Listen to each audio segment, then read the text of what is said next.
Beauty and the Beast, edited by Andrew Lang. Once upon a time, in a very far-off country, there lived a merchant who had been so fortunate in all his undertakings that he was enormously rich. As he had, however, 6 sons and 6 daughters, he found that his money was not too much to let them all have everything they fancied, as they were accustomed to do. But one day, a most unexpected misfortune befell them. Their house caught fire, and was speedily burnt to the ground, with all the splendid furniture, the books, pictures, gold, silver, and precious goods it contained. And this was only the beginning of their troubles.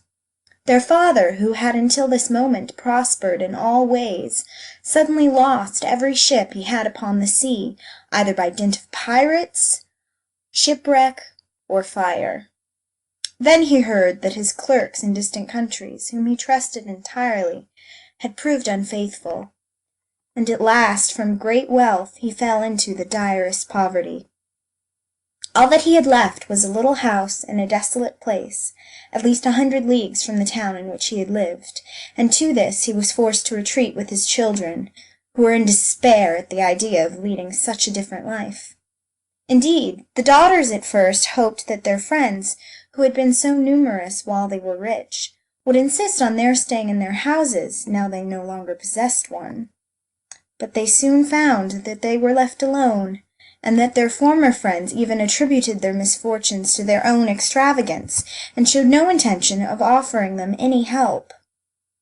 So nothing was left for them but to take their departure to the cottage, which stood in the midst of a dark forest, and seemed to be the most dismal place upon the face of the earth.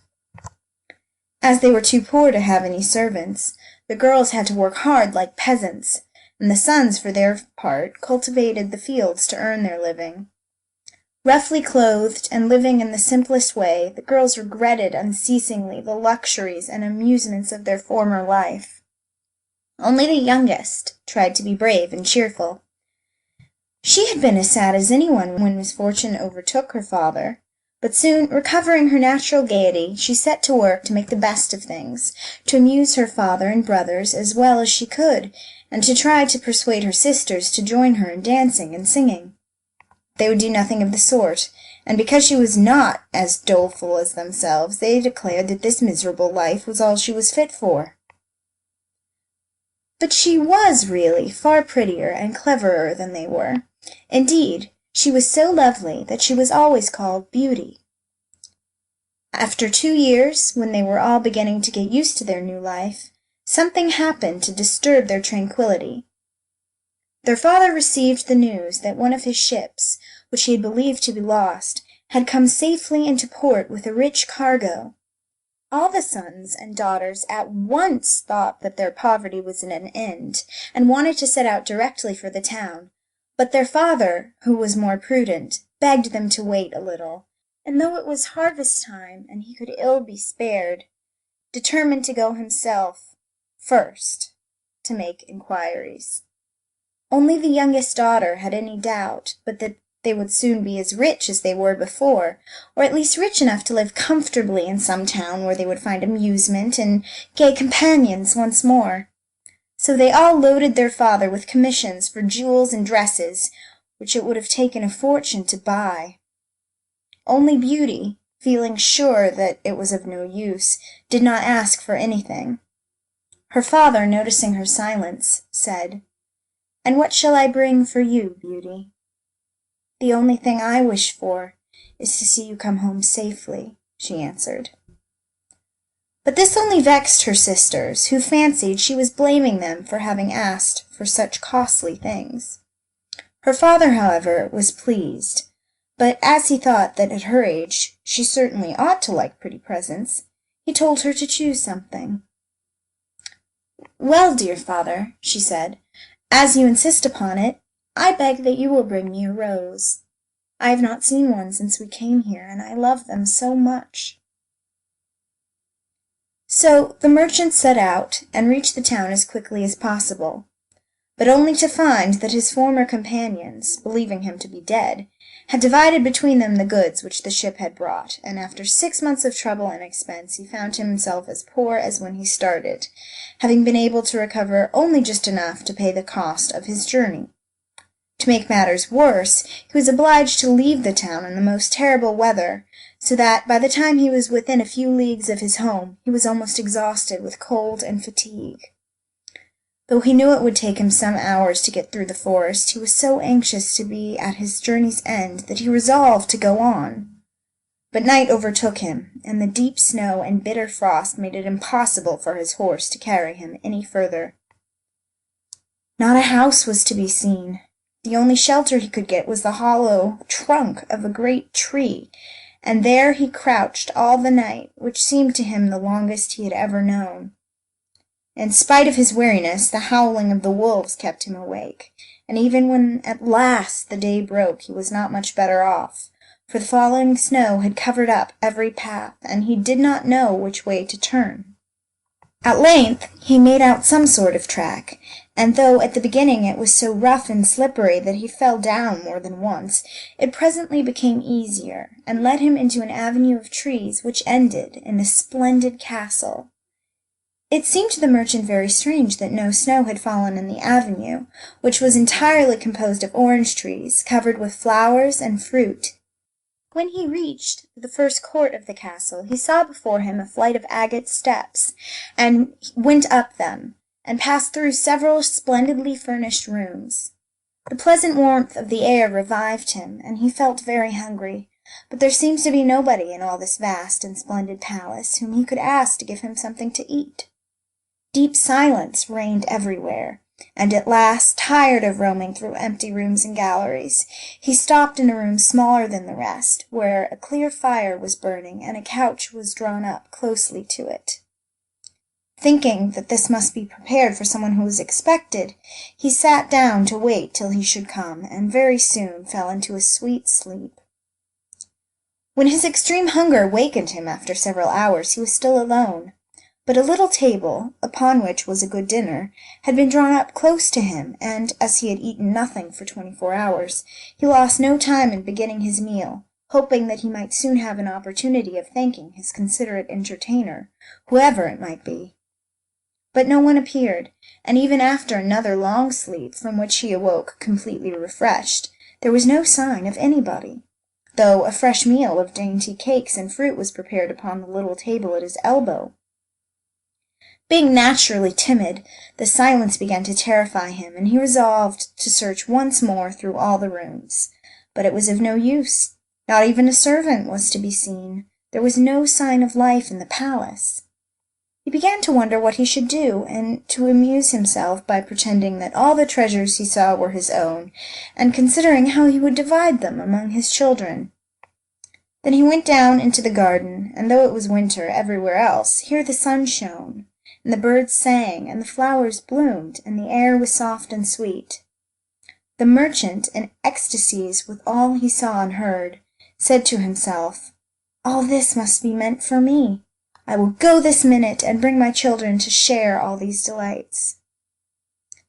In spite of being so cold and weary when he reached the castle, he had taken his horse to the stable and fed it. Now he thought he would saddle it for his homeward journey, and he turned down the path which led to the stable. The path had a hedge of roses on each side of it, and the merchant thought he had never seen or smelt such exquisite flowers. They reminded him of his promise to Beauty, and he stopped and had just gathered one to take to her when he was startled by a strange noise behind him. Turning round, he saw a frightful beast, which seemed to be very angry, and said in a terrible voice, "Who told you that you might gather my roses? Was it not enough that I allowed you to be in my palace and was kind to you? This is the way you show your gratitude, by stealing my flowers? But your insolence shall not go unpunished." The merchant, terrified by these furious words, dropped the fatal rose, and throwing himself on his knees, cried, "Pardon me, noble sir. I am truly grateful to you for your hospitality, which was so magnificent that I could not imagine that you would be offended by my taking such a little thing as a rose." But the beast's anger was not lessened by this speech.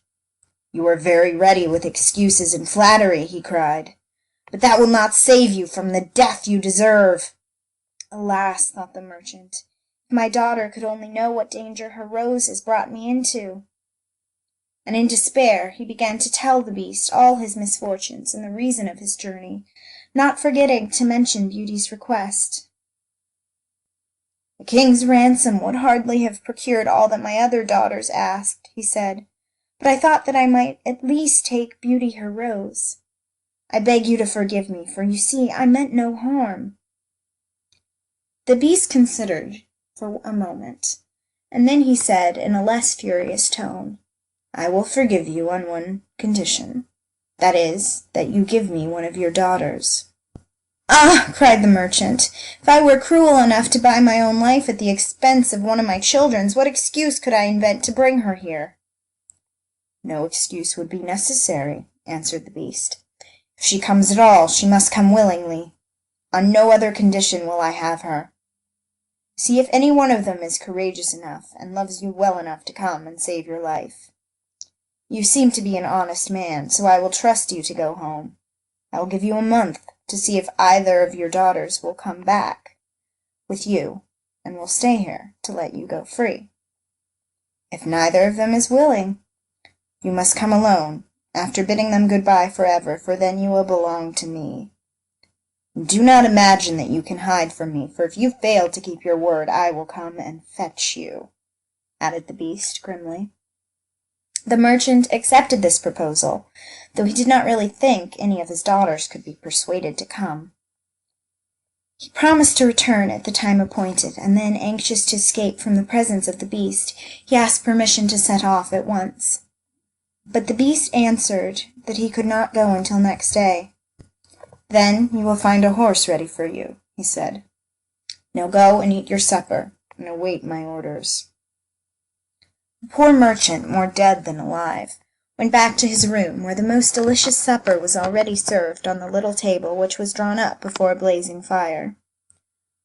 But he was too terrified to eat, and only tasted a few of the dishes, for fear the Beast should be angry if he did not obey his orders. When he had finished, he heard a great noise in the next room, which he knew meant that the Beast was coming. As he could do nothing to escape his visit, the only thing that remained was to seem as little afraid as possible. So when the Beast appeared and asked roughly if he had supped well, the merchant answered humbly that he had, thanks to his host's kindness. Then the Beast warned him to remember their agreement, and to prepare his daughter exactly for what she had to expect. "Do not get up tomorrow," he added, "until you see the sun and hear a golden bell ring. Then you will find your breakfast waiting for you here, and the horse you are to ride will be ready in the courtyard. He will also bring you back again when you are come with your daughter a month hence. Farewell. Take a rose to Beauty, and remember your promise." The merchant was only too glad when the Beast went away, and though he could not sleep for sadness, he lay down until the sun rose.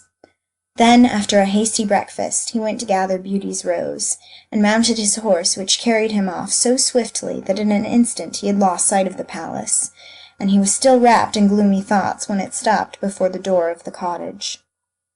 His sons and daughters, who had been very uneasy at his long absence, rushed to meet him, eager to know the result of his journey, which, seeing him mounted upon a splendid horse and wrapped in a rich mantle, they supposed to be favourable. He hid the truth from them at first, only saying to Beauty, as he gave her the rose, "Here is what you asked me to bring you. You little know what it has cost." But this excited their curiosity so greatly that presently he told them his adventures from beginning to end, and then they were all very unhappy. The girls lamented loudly over their lost hopes, and the sons declared that their father should not return to this terrible castle, and began to make plans for killing the Beast if it should come to fetch him. But he reminded them that he had promised to go back. Then the girls were very angry with Beauty, and said it was all her fault, and that if she had asked for something sensible this would never have happened, and complained bitterly that they should have to suffer for her folly. Poor Beauty, much distressed, said to them, "I have indeed caused this misfortune, but I assure you I did it innocently. Who could have guessed that to ask for a rose in the middle of summer would cause so much misery? But as I did the mischief, it is only just that I should suffer for it. I will therefore go back with my father to keep his promise." At first nobody would hear of this arrangement, and her fathers and brothers, who loved her dearly, declared that nothing should make them let her go. But Beauty was firm. As the time drew near, she divided all her little possessions between her sisters, said good-bye to everything she loved, and when the fatal day came, she encouraged and cheered her father as they mounted together the horse which had brought him back. It seemed to fly rather than gallop, but so smoothly that Beauty was not frightened. Indeed, she would have enjoyed the journey if she had not feared what might happen to her at the end of it. Her father still tried to persuade her to go back, but in vain. While they were talking, the night fell, and then, to their great surprise, wonderful colored lights began to shine in all directions, and splendid fireworks blazed out before them. All the forest was illuminated by them, and even felt pleasantly warm, though it had been bitterly cold before. This lasted until they reached the avenue of orange trees, where statues holding flaming torches, and when they got nearer to the palace they saw it was illuminated from the roof to the ground, and music sounded softly from the courtyard. "The Beast must be very hungry," said Beauty, trying to laugh, "if he makes all this rejoicing over the arrival of his prey." But in spite of her anxiety she could not help admiring all the wonderful things she saw. The horse stopped at the foot of the flight of stairs leading to the terrace, and when they had dismounted her father led her to the little room he had been in before, where they found a splendid fire burning, and the table daintily spread with a delicious supper. The merchant knew that this was meant for them, and Beauty, who was rather less frightened now that she had passed through so many rooms and seen nothing of the Beast, was quite willing to begin, for her long ride had made her very hungry. But they had hardly finished their meal when the noise of the Beast's footsteps was heard approaching, and Beauty clung to her father in terror, which became all the greater when she saw how frightened he was. But when the Beast really appeared, though she trembled at the sight of him, she made a great effort to hide her terror, and saluted him respectfully. This evidently pleased the Beast. After looking at her, he said, in a tone that might have struck terror into the boldest heart, though he did not seem to be angry, "Good evening, old man. Good evening, Beauty." The merchant was too terrified to reply, but Beauty answered sweetly, "Good evening, Beast." "Have you come willingly?" asked the Beast. "Will you be content to stay here when your father goes away?" Beauty answered bravely that she was quite prepared to stay. "I am pleased with you," said the Beast. "As you have come of your own accord, you may stay. As for you, old man," he added, turning to the merchant, "at sunrise tomorrow you will take your departure. When the bell rings, get up quickly and eat your breakfast, and you will find the same horse waiting to take you home. But remember that you must never expect to see my palace again." Then turning to Beauty, he said, "Take your father to the next room, and help him choose everything you think your brothers and sisters would like to have. You'll find 2 traveling trunks there. Fill them as full as you can. It is only just that you should send them something very precious as a remembrance of yourself." Then he went away, after saying, "Good-bye, Beauty. Good-bye, old man."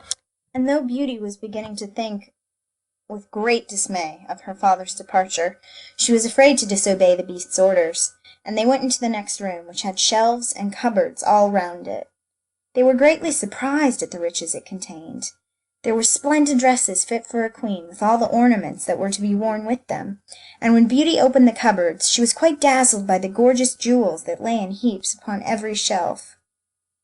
After choosing a vast quantity, which she divided between her sisters, for she had made a heap of the wonderful dresses for each of them, she opened the last chest, which was full of gold. "I think, father," she said, "that as the gold will be more useful to you, we had better take out the other things again, and fill the trunks with it." So they did this, but the more they put in, the more room there seemed to be, and at last they put back all the jewels and dresses they had taken out, and Beauty even added as many more of the jewels as she could carry at once. And then the trunks were not too full, but they were so heavy that an elephant could not have carried them. "The Beast was mocking us," cried the merchant. "He must have pretended to give us all these things, knowing I could not carry them away." "Let us wait and see," answered Beauty. "I cannot believe that he meant to deceive us. All we can do is fasten them up and leave them ready." So they did this, and returned to the little room, where, to their astonishment, they found breakfast ready. The merchant ate with a good appetite, as the Beast's generosity made him believe that he might perhaps venture to come back soon and see Beauty. But she felt sure that her father was leaving her forever, so she was very sad when the bell rang sharply for the second time, and warned him that the time had come for them to part. They went down into the courtyard, where 2 horses were waiting, one loaded with the 2 trunks, and the other for him to ride. They were pawing the ground in their impatience to start, and the merchant was forced to bid Beauty a hasty farewell, and as soon as he was mounted, he went off at such a pace that she lost sight of him in an instant. Then Beauty began to cry, and wandered sadly back to her own room. But she soon found that she was very sleepy, and as she had nothing better to do, she lay down and fell instantly asleep. And then she dreamed she was walking by a brook bordered with trees, and lamenting her sad fate, when a young prince, handsomer than anyone she had ever seen, and with a voice that went straight to her heart, came to her and said, "Ah, Beauty, you are not so unfortunate as you suppose. Here you will be rewarded for all you have suffered elsewhere. Your every wish shall be gratified. Only try to find me out, no matter how I may be disguised, as I love you dearly, and in making me happy you will find your own happiness. Be as true-hearted as you are beautiful, and we shall have nothing left to wish for." "What can I do, Prince, to make you happy?" said Beauty. "Only be grateful," he answered, "and do not trust too much to your eyes. And above all, do not desert me until you have saved me from my cruel misery." After this, she thought she found herself in a room with a stately and beautiful lady, who said to her, "Dear Beauty, try not to regret all you have left behind you, for you are destined to a better fate. Only do not let yourself be deceived by appearances." Beauty found her dream so interesting that she was in no hurry to awake, but presently the clock roused her by calling her name softly 12 times, and then she got up and found her dressing-table set out with everything she could possibly want, and when her toilet was finished, she found dinner was waiting in the room next to hers. But dinner does not take very long when you are all by yourself, and very soon she sat down cosily in the corner of the sofa, and began to think about the charming prince she had seen in her dream. "He said I could make him happy," said Beauty to herself. "It seems, then, that this horrible beast keeps him a prisoner. How can I set him free? I wonder why they both told me not to trust to appearances. I don't understand it. But, after all, it was only a dream, so why should I trouble myself about it? I'd better go and find something to do to amuse myself." So she got up and began to explore some of the many rooms of the palace.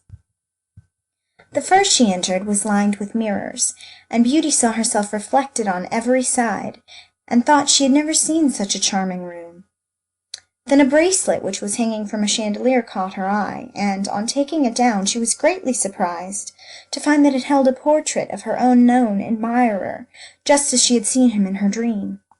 With great delight she slipped the bracelet on her arm, and went into a gallery of pictures, where she soon found a portrait of the same handsome prince, as large as life, and so well painted that, as she studied it, he seemed to smile kindly at her. Tearing herself away from the portrait at last, she passed through into a room which contained every musical instrument under the sun, and here she amused herself for a long while in trying some of them, and singing until she was tired. The next room was a library, and she saw everything she had ever wanted to read, as well as everything she had read, and it seemed to her that a whole lifetime would not be enough to even read the names of the books, there were so many. By this time it was growing dusk, and wax candles and diamond and ruby candlesticks were beginning to light themselves in every room. Beauty found her supper served just at the time she preferred to have it, but she did not see anyone or hear a sound, and though her father had warned her that she would be alone, she began to find it rather dull. But presently she heard the beast coming, and wondered tremblingly if he meant to eat her now. However, as he did not seem at all ferocious, and only said gruffly, "Good evening, Beauty," she answered cheerfully, and managed to conceal her terror.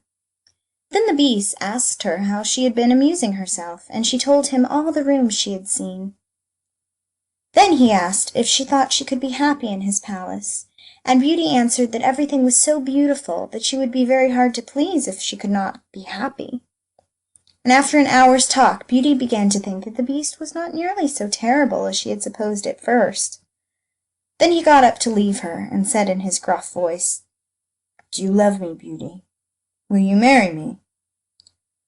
"Oh, what shall I say?" cried Beauty, for she was afraid to make the Beast angry by refusing. "Say yes or no without fear," he replied. "Oh, no, Beast," said Beauty hastily. "Since you will not, good night, Beauty," he said. And she answered, "Good night, Beast," very glad to find that her refusal had not provoked him. And after he was gone, she was very soon in bed and asleep, and dreaming of her unknown prince. She thought he came to her, and said to her, "Ah, Beauty, why are you so unkind to me? I fear I am fated to be unhappy for many a long day still." And then her dreams changed, but the charming prince figured in them all, and when morning came her first thought was to look at the portrait, and see if it was really like him, and she found that it certainly was. This morning she decided to amuse herself in the garden, for the sun shone, and all the fountains were playing, but she was astonished to find that every place was familiar to her, and presently she came to the brook where the myrtle trees were growing, where she had first met the prince in her dream, and that made her think more than ever that he must be kept a prisoner by the Beast. When she was tired, she went back into the palace and found a new room full of materials for every kind of work, ribbons to make into bows and silks to work into flowers. Then there was an aviary full of rare birds, which were so tame that they flew to Beauty as soon as they saw her, and perched upon her shoulders and her head. "Pretty little creatures," she said, "how I wish that your cage was nearer to my room, that I might often hear you sing." So saying, she opened the door, and found to her delight that it led to her own room, though she had thought it was quite the other side of the palace. There were more birds in a room farther on, parrots and cockatoos that could talk, and they greeted Beauty by name. Indeed, she found them so entertaining that she took one or two back to her rooms, and they talked to her while she was at supper, after which the Beast paid her his usual visit, and asked her the same questions as before, and then with a gruff "good night" he took his departure, and Beauty went to bed to dream of her mysterious prince. The days passed swiftly in different amusements, and after a while Beauty found out one strange thing in the palace, which often pleased her when she was tired of being alone. There was one room which she had not noticed particularly. It was empty, except that under each of the windows stood a very comfortable chair, and the first time she had looked out of the window it had seemed to her that a black curtain prevented her from seeing anything outside. But the second time she went into the room, happening to be tired, she sat down in one of the chairs, when instantly the curtain was rolled aside, and a most amusing pantomime was acted before her. There were dances and colored lights and music and pretty dresses, and it was all so gay that Beauty was in ecstasies. After that she tried the other 7 windows in turn, and there was some new and surprising entertainment to be seen from each of them, so that Beauty could never feel lonely any more. Every evening and after supper the Beast came to see her, and always before saying good night he asked her in his terrible voice, "Beauty, will you marry me?" And it seemed to Beauty, now she understood him better, that when she said, "No, Beast," he went away quite sad. But her happy dreams of the handsome young prince soon made her forget the poor Beast, and the only thing that at all disturbed her was to be constantly told to distrust appearances, to let her heart guide her and not her eyes, and many other equally perplexing things, which, consider as she would, she could not understand. So everything went on for a long time, until at last, happy as she was, Beauty began to long for the sight of her father and her brothers and sisters, and one night, seeing her look very sad, the Beast asked her what was the matter. Beauty had quite ceased to be afraid of him. Now she knew that he was really gentle in spite of his ferocious looks and dreadful voice. So she answered that she was longing to see her home once more. Upon hearing this, the Beast seemed sadly distressed, and cried miserably, "Ah, Beauty, have you the heart to desert an unhappy Beast like this? What more do you want to make you happy? Is it because you hate me that you want to escape?" "No, dear Beast," answered Beauty softly. I do not hate you, and I should be very sorry never to see you more. But I long to see my father again. Only let me go for 2 months, and I promise to come back to you, and stay for the rest of my life." The Beast, who had been sighing dolefully while she spoke, now replied, "I cannot refuse you anything you ask, even though it should cost me my life. Take the 4 boxes you will find in the room next to your own, and fill them with everything you wish to take with you. But remember your promise, and come back when the 2 months are over, or you may have cause to repent it, for if you do not come in good time you will find your faithful Beast dead. You will not need any chariot to bring you back. Only say good-bye to all your brothers and sisters the night before you come away, and when you have gone to bed, turn this ring round upon your finger, and say firmly, 'I wish to go back to my palace and see my Beast again.' Good night, Beauty. Fear nothing, sleep peacefully, and before long you shall see your father once more." As soon as Beauty was alone, she hastened to fill the boxes with all the rare and precious things she saw about her, and only when she was tired of heaping things into them did they seem to be full. Then she went to bed, but could hardly sleep for joy. And when at last she did begin to dream of her beloved prince, she was grieved to see him stretched upon a grassy bank, sad and weary, and hardly like himself. "What is the matter?" she cried. He looked at her reproachfully and said, "How can you ask me, cruel one? Are you not leaving me to my death, perhaps?" "Ah, don't be so sorrowful," cried Beauty. "I'm only going to assure my father that I'm safe and happy.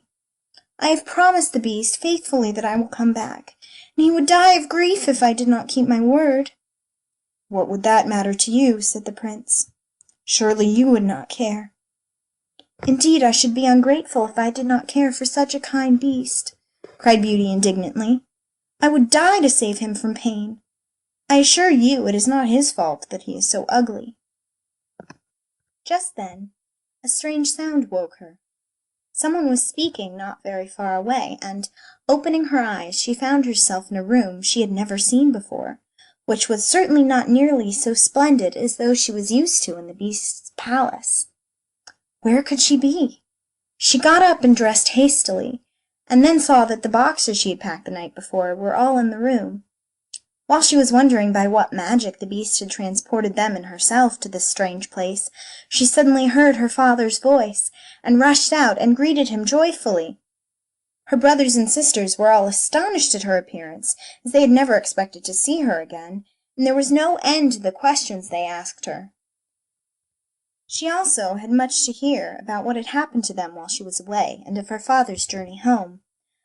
But when they heard that she had only come to be with them for a short time, and then must go back to the Beast's palace forever, they lamented loudly.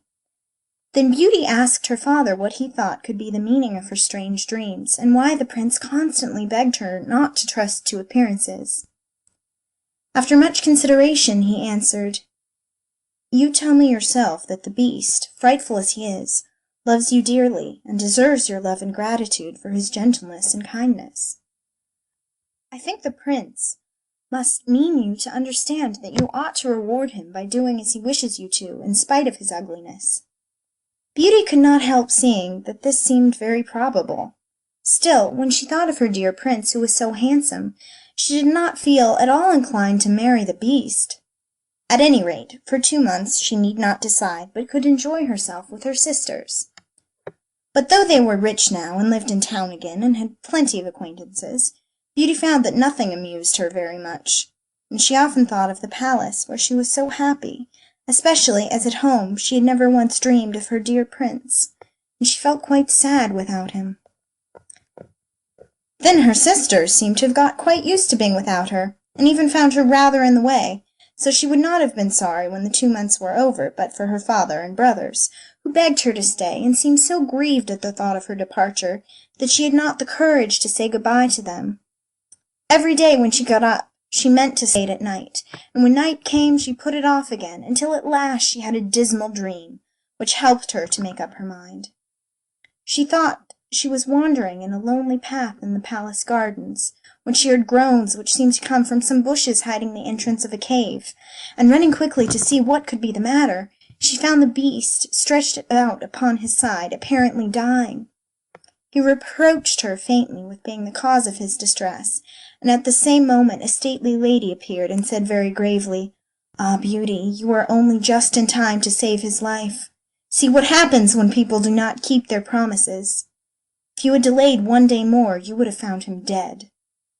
Beauty was so terrified by this dream that the next morning she announced her intention of going back at once, and that very night she said good-bye to her father and to all her brothers and sisters, and as soon as she was in bed she turned her ring round upon her finger and said firmly, "I wish to go back to my palace and see my Beast again," as she had been told to do.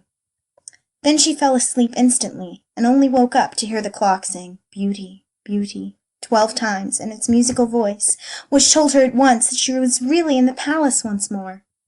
Everything was just as before, and her birds were so glad to see her. But Beauty thought she had never known such a long day, for she was so anxious to see the Beast again that she felt as if supper time would never come. But when it did come, and no Beast appeared, she was really frightened, so after listening and waiting for a long time, she ran down into the garden to search for him. Up and down the paths and avenues ran poor Beauty, calling him in vain, for no one answered. Not a trace of him could she find, until at last, quite tired, she stopped for a minute's rest, and saw that she was standing opposite the shady path she had seen in her dream. She rushed down it, and sure enough there was the cave, and in it lay the Beast, asleep as Beauty thought. Quite glad to have found him, she ran up and stroked his head, but to her horror he did not move or open his eyes. "Oh, he is dead, and it is all my fault," said Beauty, crying bitterly.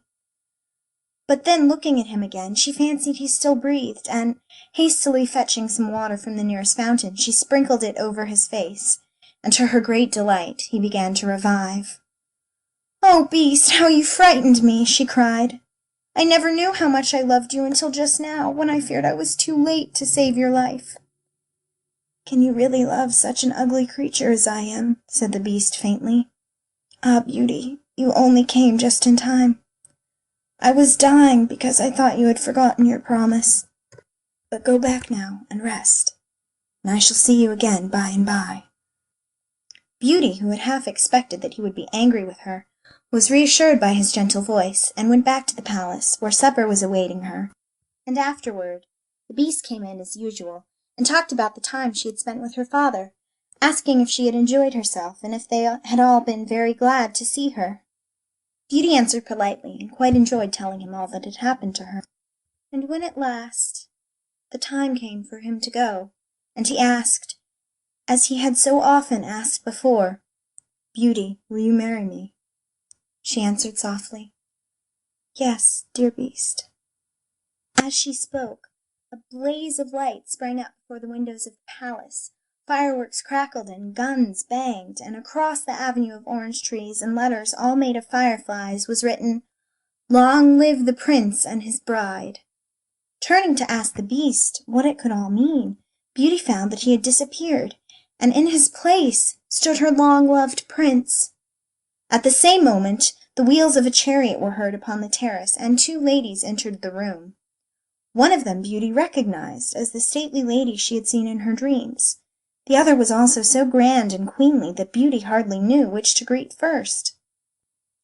But the one she already knew said to her companion, "Well, Queen, this is Beauty, who has had the courage to rescue your son from the terrible enchantment. They love one another, and only your consent to their marriage is waiting to make them perfectly happy." "I consent with all my heart," cried the Queen. "How can I ever thank you enough, charming girl, for having restored my dear son to his natural form?" And then she tenderly embraced Beauty and the Prince, who had meanwhile been greeting the Fairy and receiving her congratulations. "Now," said the Fairy to Beauty, "I suppose you would like me to send for all your brothers and sisters to dance at your wedding." And so she did, and the marriage was celebrated the very next day with the utmost splendor, and Beauty and the Prince lived happily ever after. End of Beauty and the Beast. Edited by Andrew Lang.